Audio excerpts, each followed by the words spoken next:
Good afternoon, sir. Good afternoon, sir. Good afternoon, sir. Good afternoon sir. मेरी आवाज़ आ रही है clear? Yes sir, clearly. Yes, sir. आ रही है। अच्छा, कहीं भी दिक्कत हो तो आप लोग थोड़ा सा हमको या तो मिस कॉल मार दीजिएगा या इसी में मैसेज बॉक्स में लिखिएगा, ठीक है? वैसा अगर होगा तो श्योर नेटवर्क चेंज कर देंगे। श्योर। क्योंकि आज मौसम खराब है, बादल है, उधर भी मेरे ख्याल से ऐसा ही होगा क्योंकि जी सर, रांची में भी सर काफी जोर की बारिश हो रही है। अभी यह तूफान आया हुआ याद। हाँ सर, नेटवर्क थोड़ा डाउन कोई नहीं सर, हर 2 हफ्ते में आते रहता है। पढ़ाई डिस्टर्ब नहीं होना चाहिए। अभी 59 लोग ज्वाइन किए हैं, तो चाह रहे हैं थोड़ा सा 5 मिनट और ले लें। सर आवाज आपका डबल आ रहा है। इसलिए कि लोग ज्यादा ये किए हुए हैं अपना अनम्यूट। जिनका स्पीकर ऑन है ना, वो स्पीकर ऑफ कर लीजिए अपना। हाँ, अनम्यूट ज्यादा लोग कर लीजिएगा ना तो आएगा वैसा। एक आध लोग का रहेगा तो नहीं होगा। तो मैं 2-5 में आप लोगों को पढ़ाना शुरू कर दूँगा, ठीक है? ठीक है sir. Yes sir.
Good afternoon, everyone, once again.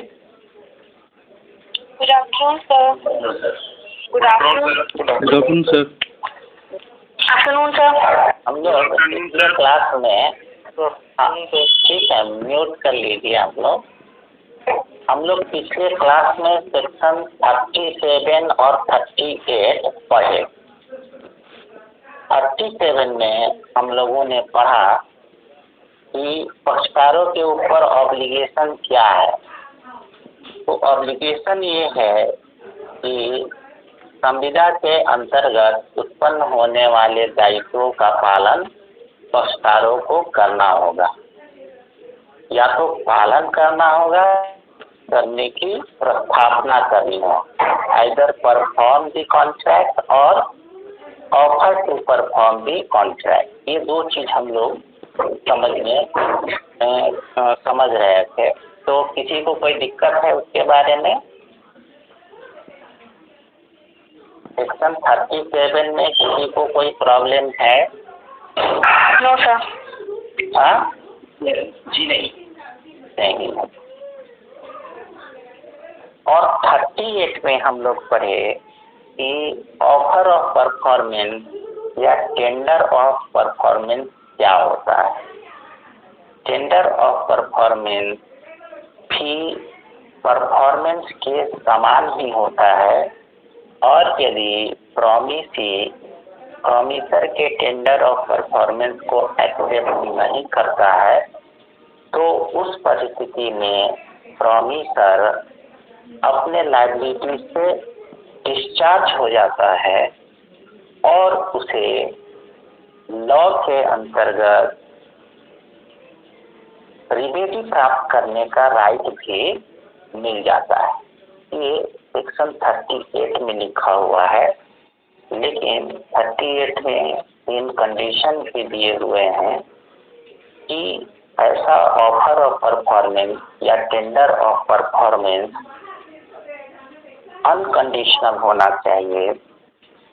दूसरा, निश्चित समय और स्थान पर किया जाना चाहिए। और तीसरा, यदि गुड्स डिलीवरी का है तो प्रॉमिसी को गुड्स को इंस्पेक्ट करने का अपॉर्चुनिटी प्रदान किया जाना चाहिए, तभी जाकर के ऐसा ऑफर ऑफ परफॉर्मेंस वैलिड होगा, अन्यथा नहीं होगा।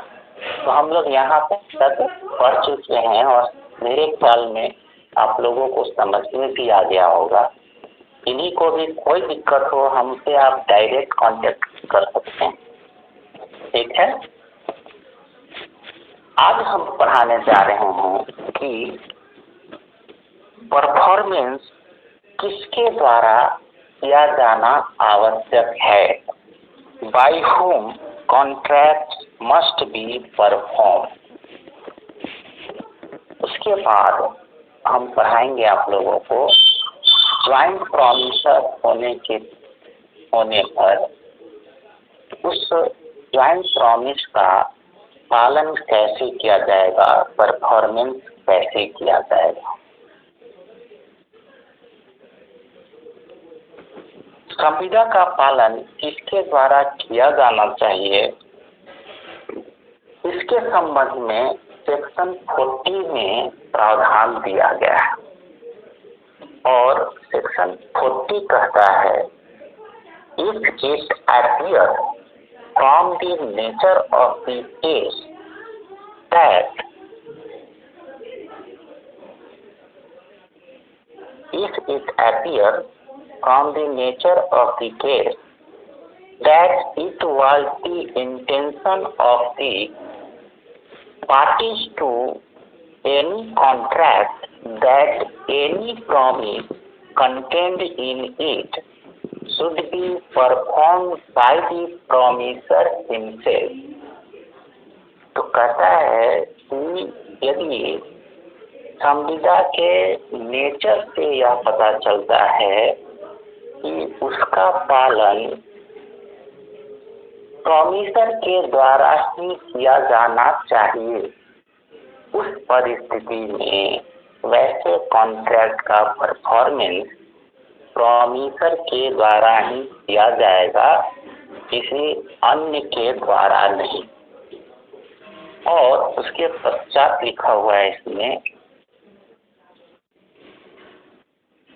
इन अदर केसेस द प्रोमिसर और his representative may imply a competent person to perform it।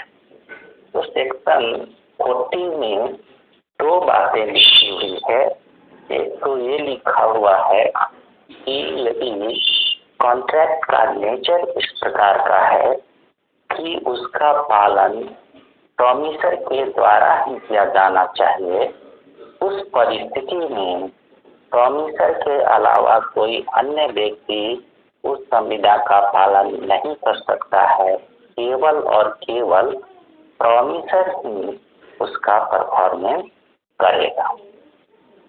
और अगर सामान्य स्थिति है तो उस परिस्थिति में उसका पालन प्रोमिसर के द्वारा या फिर प्रोमिसर के द्वारा अपॉइंटेड कोई उपयुक्त व्यक्ति भी संविदा का पालन कर सकता है। और यदि प्रोमिसर मर जाता है तो इस स्थिति में उसका पालन उसका रिप्रेजेंटेटिव करेगा, और या तो रिप्रेजेंटेटिव उसके पालन के लिए कोई उपयुक्त व्यक्ति नियुक्त कर सकता है। यही चीज थोड़ा सा हम लोग सेक्शन 37 में भी पढ़े। 37 में क्या लिखा हुआ है? Promises binds the representatives of the promisor if the promisor dies before the performance of the contract. यदि संविदा के पालन से पूर्व ही प्रोमिसर मर जाता है तो उस स्थिति में प्रॉमिस जो है उसके लीगल रिप्रेजेंटेटिव के ऊपर बाध्यकारी होगा। तो वहां पर लीगल रिप्रेजेंटेटिव जब केस में आता है उसके ऊपर लायबिलिटी उत्पन्न हो जाती है। तो सेक्शन 40 के अंतर्गत या तो वह स्वयं पालन कर सकता है या उसके पालन करने के लिए कोई व्यक्ति नियुक्त कर सकता है। यहाँ पर मैं आप लोगों को बता दूं, इंग्लिश लॉ में संविदा का पालन या तो प्रोमिसर करता है या उसका रिप्रेजेंटेटिव करता है। और यदि कोई व्यक्ति अपॉइंट नहीं किया गया है, थर्ड पार्टी परफॉर्मेंस कर देता है, तो उसके थर्ड पार्टी के परफॉर्मेंस को परफॉर्मेंस नहीं माना जाता है।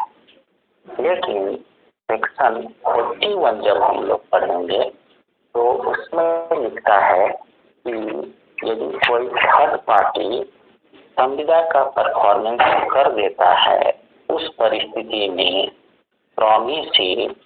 प्रोमिसर के अगेंस्ट में कोई वाद संस्थित करके कोई सूट फाइल करके उसको उसके अगेंस्ट में इन्फोर्स नहीं करा सकता। सेक्शन 41 में लिखता है, when A promising accepts performance of the promise from A third person, he cannot afterward enforce it against the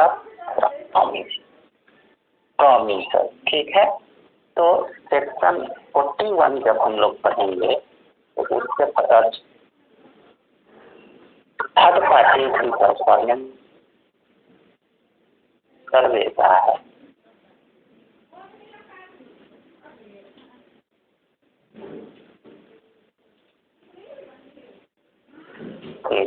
यदि संविधान में लिखा हुआ है कि थर्ड पार्टी का परफॉर्मेंस एक्सेप्टेबल नहीं है तो उस स्थिति में ऐसा नहीं किया था।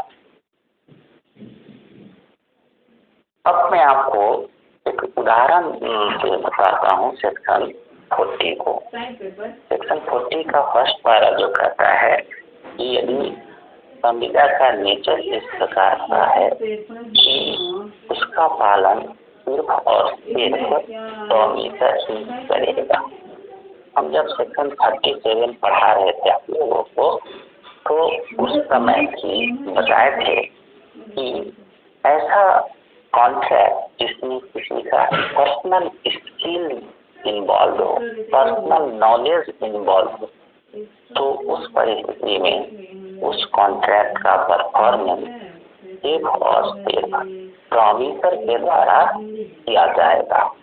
और यदि परफॉर्मेंस से पूर्व प्रॉमिसर की मृत्यु हो जाती है तो वैसा कॉन्ट्रैक्ट समाप्त हो जाता है, डिस्चार्ज हो जाता है। ठीक है, तो इस सेक्शन में भी इलस्ट्रेशन बी जो है सेम इलस्ट्रेशन देता है, दिखता है यदि किसी पेंटिंग करने का कोई कॉन्ट्रैक्ट किसी व्यक्ति ने लिया है तो उस व्यक्ति के मर जाने के पश्चात लीगल रिप्रेजेंटेटिव के द्वारा बात कराया जा सकता है। इसके पीछे कारण यह है कि पेंटिंग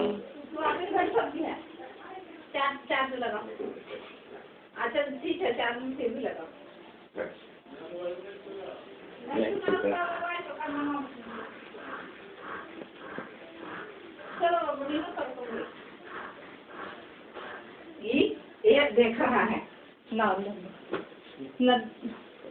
हेलो, मेरी आवाज आ रही है आप लोगों को? बीच में नेटवर्क चला गया, नेटवर्क चला गया सर, बाहर से कार्य हो रहा हूँ सर, नेटवर्क उड़ जा रहा है सर। दूसरा नेटवर्क चेंज करके देखें क्या? ये जियो है, जियो धन धनाधन थोड़ा सोच रहे हैं एयरटेल में है। आप जाइए, अभी ठीक है मेरी आवाज? हाँ सर, ठीक है, अभी करते हैं कंटिन्यू, और ज्यादा प्रॉब्लम होगा तो हम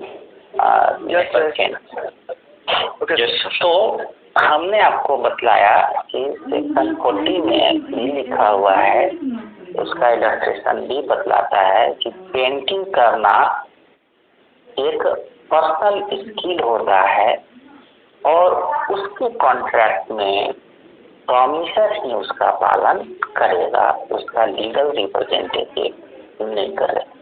आप लोग एम.एफ. हुसैन का नाम सुने हैं? मशहूर पेंटर। ठीक है, अगर एम.एफ. हुसैन कोई पेंटिंग बनाने का कॉन्ट्रैक्ट लेता है तो उस परिस्थिति में उस कॉन्ट्रैक्ट का परफॉर्मेंस सिर्फ और सिर्फ एम.एफ. हुसैन के द्वारा ही किया जाएगा।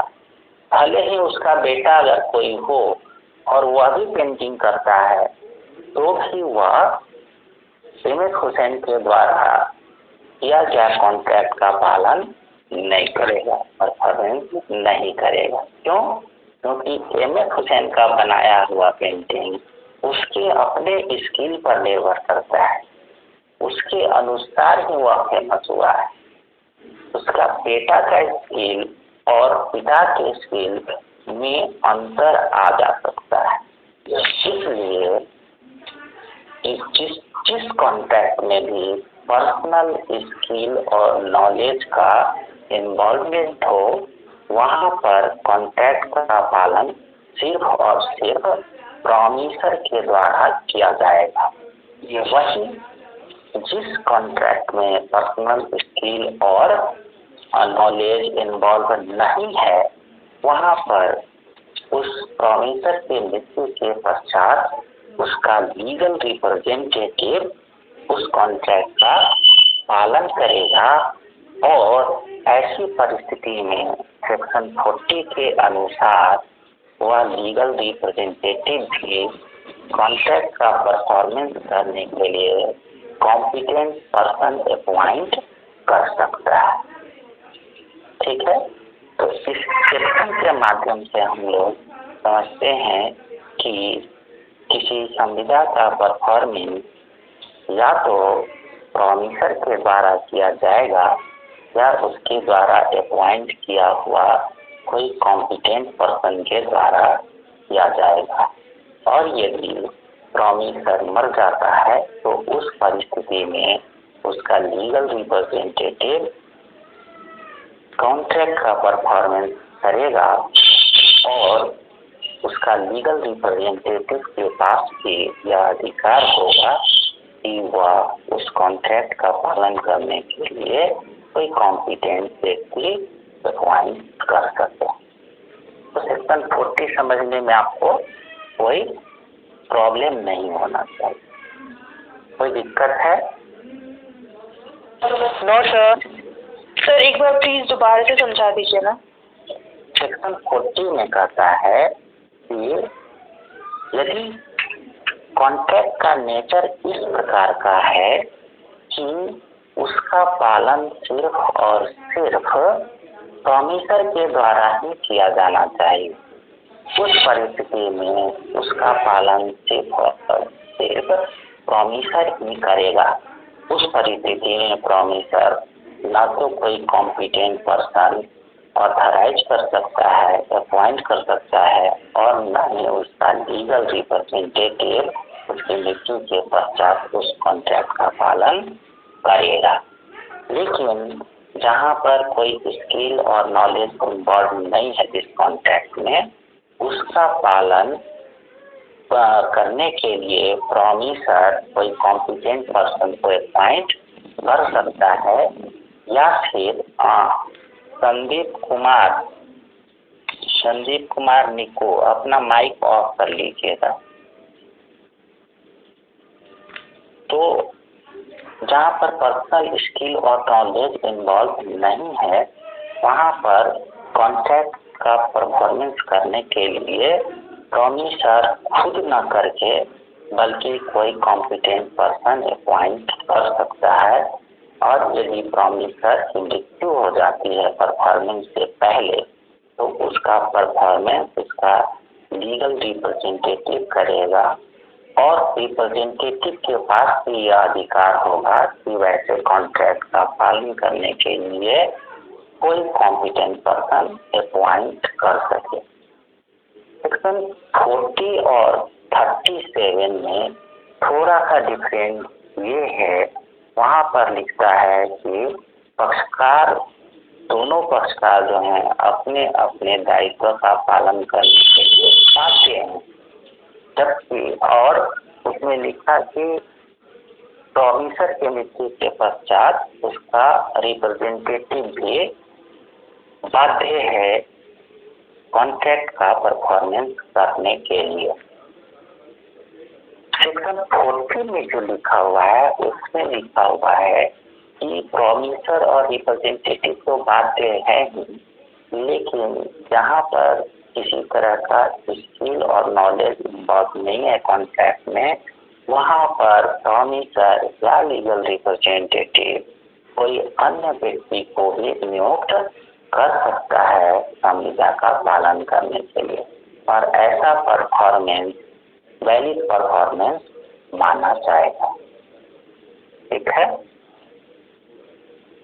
कोई दिक्कत?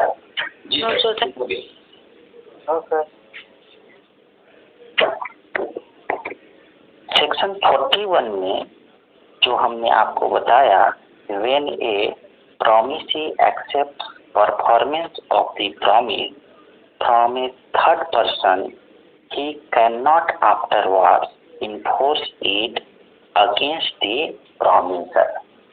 अर्थात यदि कोई थर्ड पर्सन संविदा का पालन कर देता है, तो प्रॉमिसी के द्वारा उस पालन को एक्सेप्ट करने के पश्चात वह अपना राइट प्रॉमिसर के अगेंस्ट में खो देता है। अब उस कॉन्ट्रैक्ट का पालन प्रॉमिसर के अगेंस्ट में पुनः सूट के माध्यम से नहीं कराया जा सकता है। आप लोगों ने सुना होगा, कुछ दिन पहले का न्यूज है कि अनिल अंबानी का रिंग जो है मुकेश अंबानी चुका दिए। सुने हैं? तो इसी धारा के अंतर्गत वह चुका है। इनका परफॉर्मेंस जो है वह क्या है? थर्ड पार्टी का परफॉर्मेंस। अब जो व्यक्ति किसी ने कमेंट किया है वो थोड़ा सा माइक ऑन भी कर सकते हैं, आप फिर सुना बंद कर सकते हैं। एक्चुअली क्या है, सब अगर ऑन करके छोड़ दीजिएगा तो आवाज आने लगती है। तो मुकेश अंबानी ने जब अनिल अंबानी के ऊपर ऋण था और वो दिवालिया होने के कगार पे थे, तो अपने भाई को बचाने के लिए उस ऋण को चुका दिए। करीब 450 करोड़ का था। यहाँ पर हम आपको बता दें कि वैसा परफॉर्मेंस है, और जिसने मुकेश अंबानी के परफॉर्मेंस को एक्सेप्ट किया, अब वह अनिल अंबानी के अगेंस्ट में जाकर के सूट फाइल नहीं कर सकता है और यह नहीं कर सकता है कि आपने मेरा ऋण नहीं चुकाया है। तो सेक्शन 41 भी मेरे ख्याल से समझ में आ गया होगा। इंग्लिश लॉ में क्या है, हम थोड़ा सा एक लाइन पढ़ते हैं उसके बारे में। There is some English authority to the effect that discharge of a contract by a third person is effectual only if authorised और रैटिफाइड बाय द डेटर। जब तक कि किसी व्यक्ति के द्वारा या ऑथराइज नहीं किया जाता है, यहाँ मेरे दायित्व का पालन कोई तीसरा व्यक्ति जिसको वह नियुक्त किया है वो करेगा, तब तक इंग्लिश लॉ में उसके परफॉर्मेंस को एक्सेप्ट नहीं किया गया है।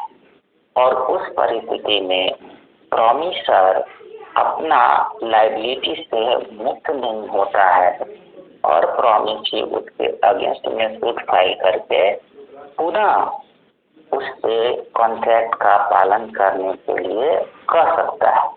लेकिन सेक्शन 41 के अनुसार जो स्पष्ट शब्दों में लिख दिया है, यदि प्रॉमिसी किसी थर्ड पर्सन का परफॉर्मेंस एक्सेप्ट कर लेता है तो उस परिस्थिति में प्रॉमिसर डिस्चार्ज हो जाएगा। अब प्रॉमिसर के ऊपर कोई लायबिलिटी नहीं होगी और प्रॉमिसी के पास यह राइट नहीं होगा कि प्रॉमिसर के अगेंस्ट में सूट फाइल करके कॉन्ट्रैक्ट को परफॉर्म करने के लिए कह सकते हैं। तो इंग्लिश लॉ और इंडियन लॉ में थोड़ा सा अंतर यह है, वहाँ पर कहता है कि ऑथराइजेशन आवश्यक है या फिर परफॉर्मेंस के पश्चात उसका रैटिफिकेशन होना जरूरी है, अनुमोदन होना जरूरी है। अदरवाइज ऐसा अगर नहीं किया जाता है तो थर्ड पार्टी का परफॉर्मेंस इंग्लिश लॉ में नहीं माना जाएगा। लेकिन Indian law clear cut law है और साफ साफ कहता है कि थर्ड पार्टी का परफॉर्मेंस भी गुड परफॉर्मेंस है और प्रॉमिसी के द्वारा एक्सेप्ट कर लिए जाने के पश्चात प्रॉमिसर अपने लायबिलिटी से डिस्चार्ज हो जाता है। प्रॉमिसी को उसके अगेंस्ट में कॉन्ट्रैक्ट के अंतर्गत कोई राइट नहीं बचता है। तो मेरे ख्याल से सेक्शन 41 भी समझ गए हो। कोई दिक्कत है? नहीं। आज बहुत कम लोग ज्वाइन किए हैं, क्या बात है? नहीं समझ पाए? किसी ने कहा नो सर। नहीं सर, नेटवर्क इश्यू हो रहा है थोड़ा। ऐसा है कि हम चेंज करते हैं सब आगे बढ़ते। नहीं सर, हमारा नेटवर्क इश्यू हो जा रहा है सर। आपका नहीं हो रहा, आपका आवाज क्लियर है, हमारा नेटवर्क इश्यू हो जा रहा है, इसलिए कम लोग आए हैं। हाँ, ये दोनों तरफ हो सकता है, लेकिन मेरे तरफ से हो तो आप कहिए। मैं अभी आपकी तरफ से नहीं है सर। नहीं सर, आपका नेटवर्क बहुत अच्छा है। अब हम आपको बतला रहे हैं परफॉर्मेंस ऑफ ज्वाइंट प्रॉमिस। अगर प्रॉमिसर एक से अधिक हैं, ठीक है, क्या है, प्रॉमिसर वचनदाता वचन देने वाला एक से अधिक है तो उसका परफॉर्मेंस कैसे किया जाएगा। ठीक है। सेक्शन 42 जो है वह कहता है कि when two or more persons have made a joint promise, then unless a contrary intention appears by the contract, all such persons during their joint lives and after the death of any of them, his representatives jointly with the survivor or survivors, and after the death of the last survivor, the representatives of all jointly must fulfill the promise। कह रहा है कि मान लीजिए A B C तीनों jointly किसी D को या प्रॉमिस करते हैं कि मैं आपको 3000 रुपए दूंगा। ठीक है। अब इसका पालन ए बी और सी तीनों के द्वारा ज्वाइंटली किया जाएगा। तीनों के ऊपर लायबिलिटी है 1,000 रुपए पे करने। लेकिन क्या होगा जब उनमें से कोई एक परफॉर्मेंस से पूर्व मर जाता है, उसकी मृत्यु हो जाती। मान लीजिए ए की मृत्यु हो गई, बी और सी ही बचे हुए हैं, तो क्या बी और सी के ऊपर ही लायबिलिटी है कि 3000 रुपए दें? सेक्शन 42 के अनुसार ऐसा नहीं है। सेक्शन 42 कहता है कि जिस प्रॉमिसर का मृत्यु हो जाता है उसका लीगल रिप्रेजेंटेटिव उसके दायित्व का पालन करेगा अदर प्रॉमिसर्स के साथ मिलकर के। तो जो 1000 का दायित्व ए के ऊपर है, उस 1000 का दायित्व ए का लीगल रिप्रेजेंटेटिव परफॉर्म करेगा। और इसी तरह से अगर बी मर जाता है तो बी का लीगल रिप्रेजेंटेटिव 1000 रुपए पे करेगा। अगर तीनों के तीनों प्रॉमिसर एक साथ मर जाते हैं या फिर बारी बारी करके मर जाते हैं परफॉर्मेंस के पूर्व, तो उस परिस्थिति में सभी का लीगल रिप्रेजेंटेटिव ज्वाइंटली मिल करके उस कॉन्ट्रैक्ट का परफॉर्मेंस डी के अगेंस्ट में करेंगे, प्रॉमिसी के अगेंस्ट में करेंगे। ये सेक्शन 42 में लिखा हुआ है। लेकिन इंग्लिश लॉ में क्या है कि यदि कोई व्यक्ति कोई प्रॉमिसर मर जाता है तो अदर जो ज्वाइंट प्रॉमिसर्स हैं वो मिल करके उसके लायबिलिटी का पालन करेंगे, उसमें लीगल रिप्रेजेंटेटिव इन्वॉल्व नहीं होगा। जैसे ए मर जाता है तो अब ए की लायबिलिटी सी और सी मिल करके पालन करेंगे, न कि ए का रिप्रेजेंटेटिव केवल सब मर जाने के पश्चात लास्ट सर्वाइवर का रिप्रेजेंटेटिव ही लायबल होगा परफॉर्मेंस करने। तो ये जनरल रूल आपको समझ में आया? हेलो जी सर। Yes sir. जी सर। समझ में आया? ज्वाइंट प्रॉमिस क्या?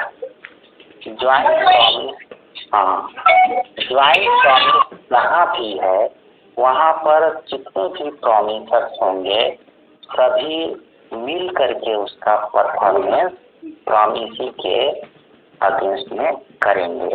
और यदि उनमें से किसी की मृत्यु हो जाती है तो उसके स्थान पर उसका लीगल रिप्रेजेंटेटिव आ जाएगा। और यदि सभी प्रॉमिसर्स मर जाते हैं तो उन सबका लीगल रिप्रेजेंटेटिव एक साथ मिल करके प्रॉमिसी के अगेंस्ट में परफॉर्मेंस करेंगे।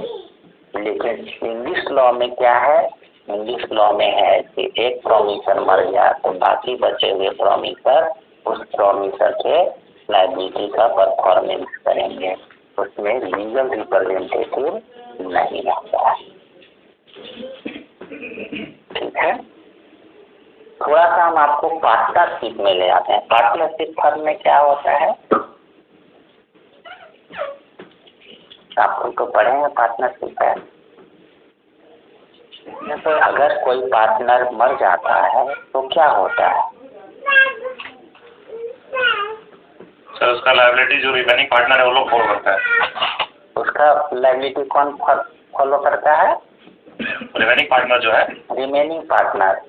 और उसमें उसका लीगल रिप्रेजेंटेटिव पार्टनर नहीं बनता है? बनता है सर, बनता है। ठीक है, वहाँ भी है कि पार्टनरशिप फर्म में भी अगर कोई पार्टनर मर जाता है तो उसका लीगल रिप्रेजेंटेटिव पार्टनर बन जाएगा।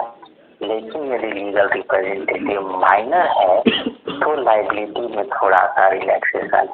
बाकी आप लोग ज़्यादा जानते हैं हमसे। ठीक है, कौन से पार्ट है पार्टनरशिप भी, है ना? तो जो यहाँ जनरल प्रिंसिपल है वो वहाँ भी अप्लाई होगा, थोड़ा सा मॉडिफिकेशन से।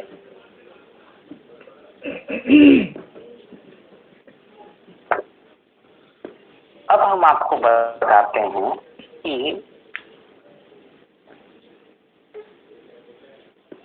अगर ज्वाइंट प्रॉमिसर में से कोई एक प्रॉमिसर अपना लायबिलिटी परफॉर्म नहीं कर पा रहा है, जिंदा है, उसकी मृत्यु नहीं हुई है, लेकिन वह पे करने में असमर्थ, तो उसका परफॉर्मेंस कौन करेगा? ठीक है, और यदि कोई परफॉर्मेंस करता है उसके बदले में, तो बचे हुए पार्टनर उसमें कंट्रीब्यूशन करेंगे कि नहीं करेंगे? और यदि कोई कंट्रीब्यूशन करता है तो जो लॉस होगा उस लॉस की भरपाई कैसे किया जाएगा? ठीक है, तो इसके बारे में सेक्शन 43 में बतलाया गया है। कह रहा है एनी वन, सेक्शन 43 में 3 ठो प्रिंसिपल डाउन किए गए हैं। इसमें लिखा हुआ है any one of joint promisors may be compelled to perform। Promisee के पास सेक्शन 40 के अंतर्गत यह राइट मिला है कि ज्वाइंट प्रॉमिसर में से किसी एक के विरुद्ध भी वह सूट फाइल करके अपना ऋण वापस पा सकता है। मान लीजिए ए, बी और सी तीनों मिल करके 3000 रुपए का दे है डी के ऊपर, तो डी चाहे ए से भी अकेला वसूल कर सकता है, बी से भी अकेला वसूल कर सकता है, सी से भी अकेला वसूल कर सकता है। तीनों को एक साथ सूट फाइल करने की जरूरत नहीं है। लेकिन यदि कोई एक व्यक्ति उस कॉन्ट्रैक्ट का परफॉर्मेंस करता है तो उस परिस्थिति में जो बचे हुए पार्टनर हैं उनके ऊपर भी एक लायबिलिटी होती है कि पहले जिसने परफॉर्मेंस किया है उसके एवज में उस व्यक्ति को अपने दायित्व का हिस्सा उसे पूरा दे। ठीक है, तो उसी के बारे में दूसरा पारा में लिखा हुआ है ईच प्रॉमिसर में कंपेल कॉन्ट्रीब्यूशन। कह रहा है ईच ऑफ 2 और मोर joint promisers may compel every other joint promiser to contribute equally with himself to the performance of the promise unless a contrary intention appears from the contract। तो जब भी यदि किसी एक व्यक्ति को प्रॉमिस परफॉर्मेंस करने के लिए कंपेल कर रहा है, उस परिस्थिति में एक जो प्रॉमिसर जिसके अगेंस्ट में प्रॉमिसी में छूट लाया है परफॉर्मेंस करने के लिए, वह अदर प्रॉमिसर को कंपेल कर सकता है कि आप भी कंट्रीब्यूट करें। जैसे कि ए, बी, सी तीनों मिल करके 3000 रुपये का लाइबिलिटी लेते हैं डी को देने पर। डी जो है ए के अगेंस्ट में सूट फाइल करता है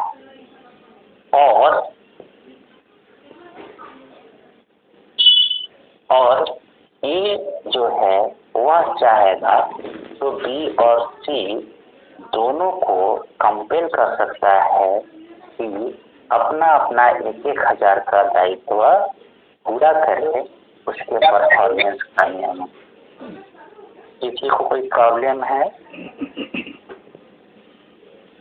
फर्स्ट प्रिंसिपल कहता है कि प्रॉमिसी के पास यह राइट है कि ज्वाइंट प्रॉमिसर्स में से किसी एक को भी सूट फाइल करके कंपेल कर सकता है कि वह पूरा का पूरा प्रॉमिस परफॉर्म करे।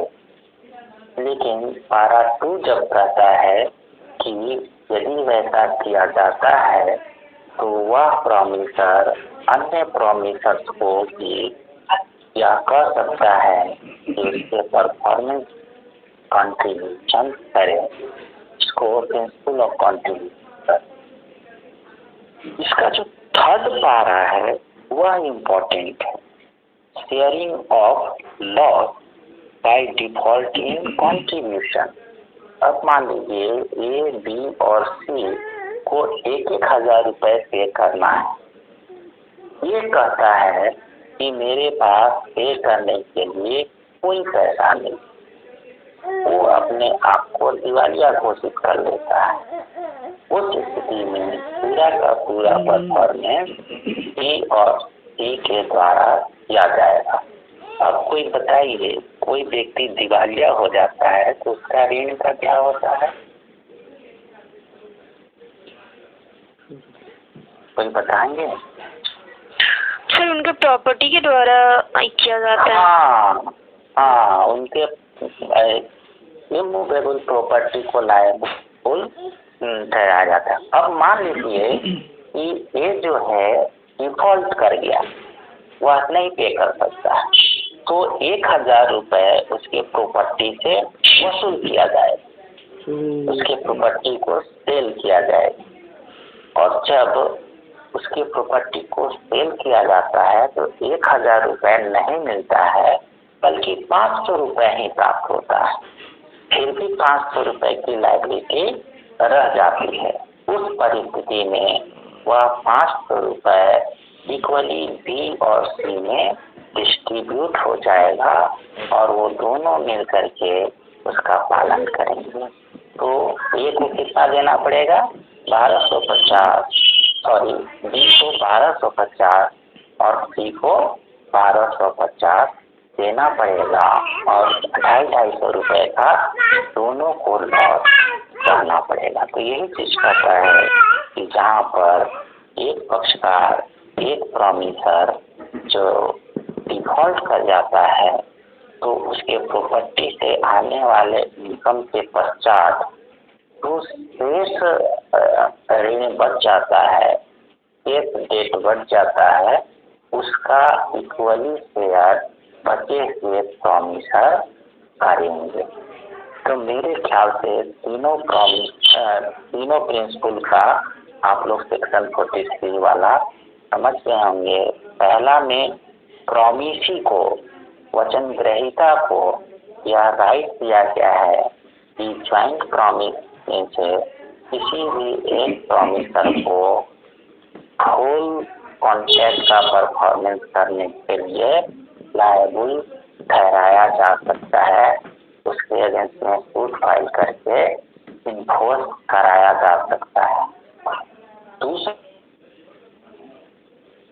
है कि एक प्रॉमिसर ज्वाइंट प्रॉमिस को परफॉर्म करने के लिए बाध्य किया जाता है, उस परिस्थिति में वह प्रॉमिसर अन्य प्रॉमिसर्स को भी उसमें कंट्रीब्यूट करने के लिए कर सकता है। और तीसरा जो है यदि कोई प्रॉमिसर डिफॉल्ट करता है, उस परिस्थिति में उस डिफॉल्टर के एवज में जो भी लॉस सहना होगा वो बचे हुए प्रॉमिसर आपस में इक्वली डिस्ट्रीब्यूट करेंगे और उस लॉस को सहेंगे। कोई दिक्कत है सेक्शन 43 में? नहीं सर। नहीं होना चाहिए।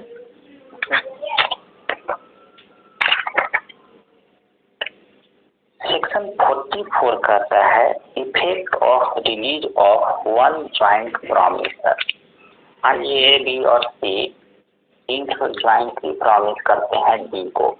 अब डी ए को कहता है कि हम उसको अपने लायबिलिटी से मुक्त कर देते हैं, तो क्या एक को लायबिलिटी मुक्त करने के पश्चात बाकी सब मुक्त हो जाएंगे? इंग्लिश लॉ में ऐसा रूल है कि यदि किसी ज्वाइंट प्रॉमिसर्स में किसी एक को अपनी लायबिलिटी से मुक्त किया जाता है, उस पर सभी प्रॉमिसर अपने अपने लायबिलिटी से डिस्चार्ज हो जाते हैं। लेकिन इंडियन लॉ में अंतर है, इसमें एक को डिस्चार्ज करने के पश्चात सभी डिस्चार्ज नहीं होते हैं, बल्कि बाकी को अपना अपना लायबिलिटी परफॉर्म करना पड़ेगा।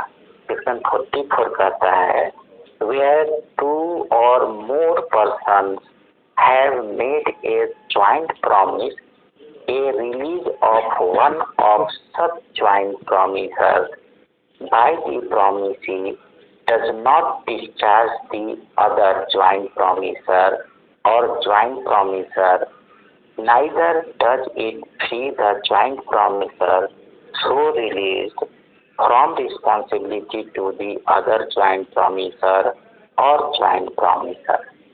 तो यदि कोई जैसे कि डी जो है ए को डिस्चार्ज कर दिया, तो उस परिस्थिति में उस कॉन्ट्रैक्ट का परफॉर्मेंस डी और सी के द्वारा किया जाएगा, और जब बी और सी उस कॉन्ट्रैक्ट का परफॉर्मेंस कर लेंगे तो उन लोगों को यह राइट होगा कि ए के अगेंस्ट में सूट फाइल करे और उससे वह पैसा, वह रकम वसूल करे जो उसके एवज में अन्य पार्टनर को देना पड़ा है, अन्य प्रॉमिसर्स को देना पड़ा है।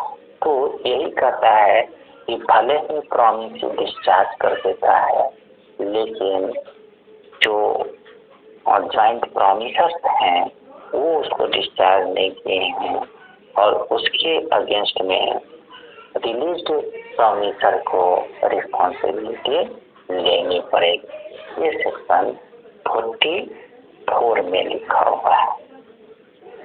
अंग्रेजी सर इसका कोई एग्जाम्पल है क्या सर? इसका तो कोई एग्जाम्पल नहीं है। ये केस लॉ अगर कहीं होता तो हम जरूर आपको बताते। कोई एग्जाम्पल मेरे नजर में नहीं आ रहा है इसका। अधिकतर प्रयास किया सर एग्जाम्पल दे के समझाने का। हम तो यही कोशिश कर रहे हैं भाई, अभी तक जो भी पढ़ा है एग्जाम्पल देकर के ही पढ़ाए हैं। आसानी होता है सर, समझने में आसानी होता है एग्जाम्पल से। इसका कोई एग्जाम्पल नहीं है। वास्तविकता ये है कि कोई केस लॉ नहीं है। अगर केस लॉ होता तो उस पर हम एग्जाम्पल बना देते, है नहीं केस लॉ। कमेंट्री में इतना दिया हुआ है कि यदि कोई ज्वाइंट प्रॉमिसर्स में किसी एक को उसके लायबिलिटी से डिस्चार्ज किया जाता है, तो उस परिस्थिति में इंग्लिश लॉ में सारे के सारे प्रॉमिसर अपने अपने लायबिलिटी से डिस्चार्ज हो जाते हैं। लेकिन इंडियन लॉ में डिफरेंस है। अगर जो बच जाएंगे प्रॉमिसर्स, वो लोगों को परफॉर्मेंस करना पड़ेगा और वे लोग ये राइट रखते हैं कि जो रिलीज प्रॉमिसर है उसके अगेंस्ट में सूट फाइल करके उससे जो लॉस वो लोग सहे हैं उसका भरपाई कर सकते। इसीलिए लिखा हुआ है कि the joint promiser so release from so release from responsibility to the other joint promisor और joint promisor। यहाँ पर neither टर्म यूज कर रहा है, neither does it free, वो ऐसा फ्री नहीं करता है। The joint promisor so released from responsibility, वह दायित्व के लिए to the other joint promisor और joint promisor। ठीक है, तो यहाँ सर इंग्लिश लॉ के साथ कंपेयर करना जरूरी है। इंग्लिश लॉ के साथ कंपेयर करना जरूरी है। क्यों हम कंपेयर करते हैं, ये पीछे रीजन क्या है? क्योंकि हमारा जो ये लॉ है कॉन्ट्रैक्ट का, इंग्लिश लॉ पर ही बेस्ड है। आप केस लॉ भी पढ़े होंगे शुरुआत में, तो मोस्टली आपको केस लॉ इंग्लिश लॉ पे ही लिया गया है। उसी बेस पर हमारे यहाँ कुछ थोड़ा बहुत मॉडिफाई किया गया।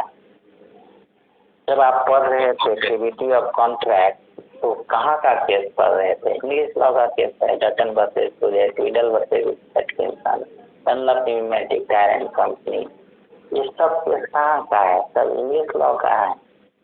तो हम लोगों को इंग्लिश लॉ से थोड़ा सा सीखना पड़ेगा, वहाँ से क्या यहाँ पर बेटर किया गया है ये भी जानना होगा। अगर मान लीजिए कि इंग्लिश लॉ में कहता है कि एक प्रॉमिसर मर गया तो उसकी लायबिलिटी बचा हुआ प्रॉमिसर करे, तो बचे हुए प्रॉमिसर के ऊपर तो भार हो गया। इंडियन लॉ में क्या कर दिया?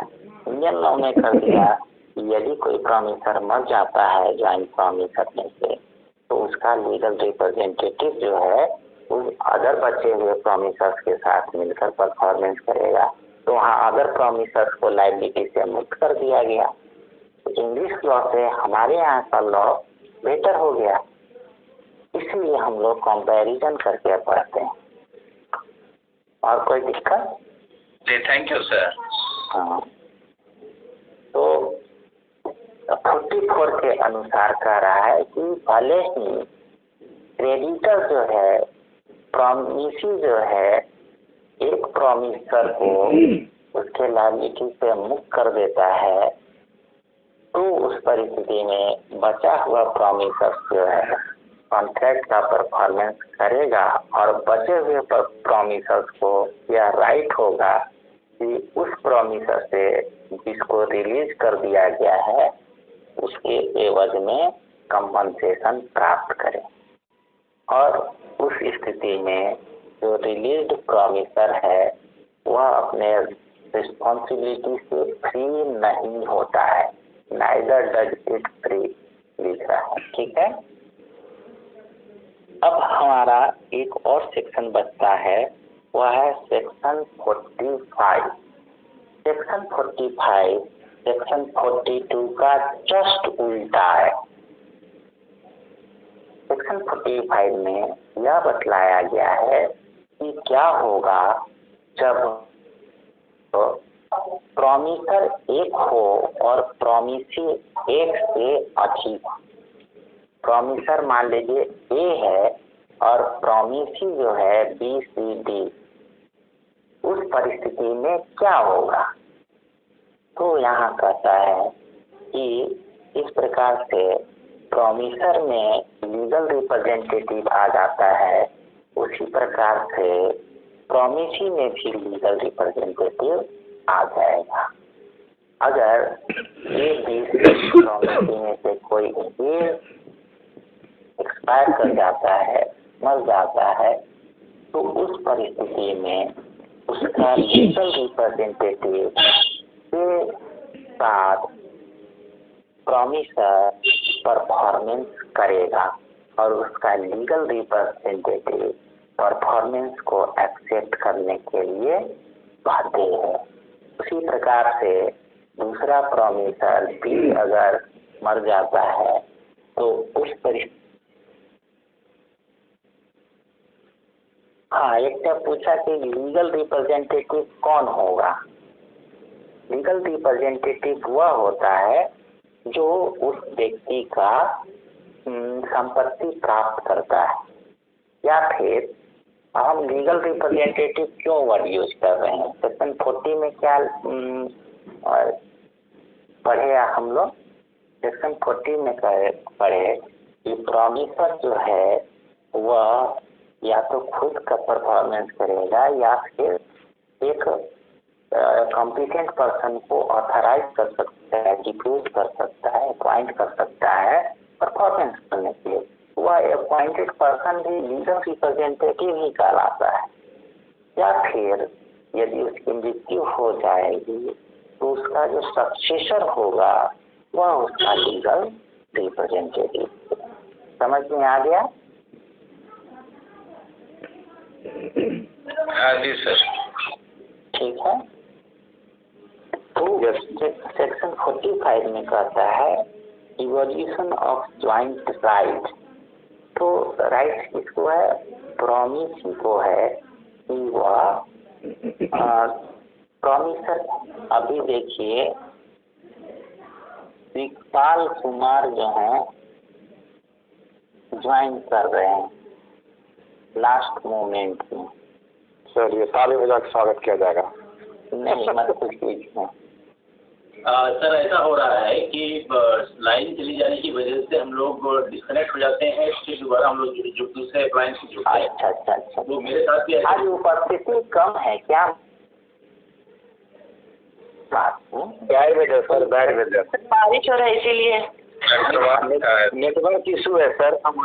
आज ऐसा हो रहा है पानी में भीग किधर क्लास कर रहे हैं सर? नेटवर्क इशू है। बरसात लगा लिए फिर भी क्लास कर रहे हैं, क्या करें? बहुत जरूरी है सब। हाँ आप लोग तो सर इसको वीडियो करके सर एक बार सेंड के ज़्यादा बेहतर रहेगा सर। इसकी क्या बोले? हाँ, क्या बेहतर होगा? सैफ जी बोल रहे थे। हाँ सैफ जी बोल रहे थे कुछ। स्क्रीन रिकॉर्डर ऑन करके सर अगर उसको रिकॉर्ड कर दे वीडियो हम लोग, तो सर ग्रुप में सर जो पढ़ाई होता है उसको सेंड कर दिया जाए, तो जिन बच्चों का अगर प्रॉब्लम नेट इशू से है तो बच्चे भी उस चीज़ को देख सकते हैं। तो हम तो ऐसे रिटन नोट्स दे ही रहे हैं ना, वो बच्चे कॉल करके भी तो हमसे क्लियर कर सकते हैं ना। नहीं जो पढ़ा रहे हैं सर उसको सर चीज हम लिख करके भी दिए हैं। आप लोग अगर नोट पढ़े होंगे तो देख लीजिए, हम कुछ नया नहीं बता रहे हैं उससे। जी बिल्कुल सर। और अगर किसी स्टूडेंट को कोई दिक्कत आ रही है नोट समझने में तो आप एकदम फ्री हैं, कभी भी कॉल कर सकते हैं। सेमेस्टर 2 में कितना सेक्शन तक पढ़ना है सर? हाँ सेमेस्टर 2 में कितना सेक्शन तक पढ़ना है? 75 तक पढ़ना है। और इसके बाद एक और एक्ट पढ़ना है, स्पेसिफिक रिलीफ एक्ट। ठीक है। इसका एग्जाम हम लोग का कब तक होगा सर? सेमेस्टर 2 वाला एग्जाम अगस्त तक हो जाएगा। अच्छा अगस्त तक। हाँ पहले आपका सेमेस्टर 1 क्लियर हो जाए ना, उसका ऑनलाइन ले लीजिए तो ज़्यादा बेहतर था सर। ये हमारे जुरिस्डिक्शन में नहीं। एक्चुअली हम लोग गाँव में है ना सर, नेटवर्क बहुत इशू हो जा रहा है सर, बार बार कट जाता है हम लोग का। जी सर। हम सेक्शन 45 में बता रहे थे कि जस्ट 42 का उल्टा है, और उसमें है कि यदि प्रॉमिसी एक से अधिक है और उसमें प्रॉमिसी कोई एक मर जाता है तो उसका लीगल रिप्रेजेंटेटिव के स्थान पर आ जाएगा और वही सब राइट होंगे जो उस प्रॉमिसी का था। ABC 3 प्रॉमिसी है, ए मर जाता है तो उसके स्थान पर उसका लीगल रिप्रेजेंटेटिव आ जाएगा, बी मर जाता है तो उसका लीगल रिप्रेजेंटेटिव आ जाएगा, सी मर जाएगा तो उसका लीगल रिप्रेजेंटेटिव आ जाएगा, और सब ज्वाइंटली उसके अगेंस्ट में जो प्रॉमिसर है अपना प्रॉमिस परफॉर्म करेगा। तो जस्ट सेक्शन 42 का यह विपरीत है। सर अगर लीगल रिप्रेजेंटेटिव माइनर होगा तब सर? माइनर होगा, गार्जियन अपॉइंट होगा, गार्जियनशिप एंड वार्ड एक्ट के अंतर्गत। आपको तो ये बताया ही सही कि माइनर की स्थिति में क्या होता है। अब देखिए असित कुमार जी अभी ज्वाइन कर रहे हैं। असित कुमार हैं? Good morning sir. Good morning.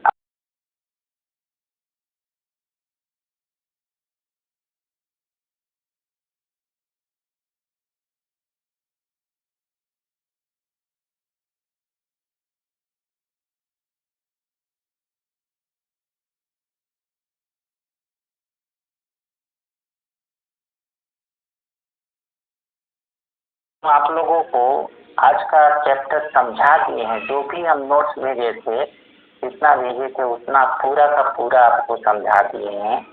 अगर किन्हीं को भी कोई प्रश्न पूछना है तो अभी पूछ सकते हैं, या फिर कभी भी हमको कॉल कर सकते हैं। पढ़िए, समझिए, और कहीं से भी नोट्स सीखिए, बुक्स पढ़िए। कहीं भी दिक्कत हो आप हमको फोन कर सकते हैं किसी भी समय। केवल ये ध्यान रखिएगा कि रात के 9 बजे के बाद मत फोन। ठीक है सर, इसका ध्यान रखें। ओके सर, ठीक sir, thank you. Thank you sir. Okay, thank you everyone. Thank you sir. Thank you sir, thank you very much. Thank you.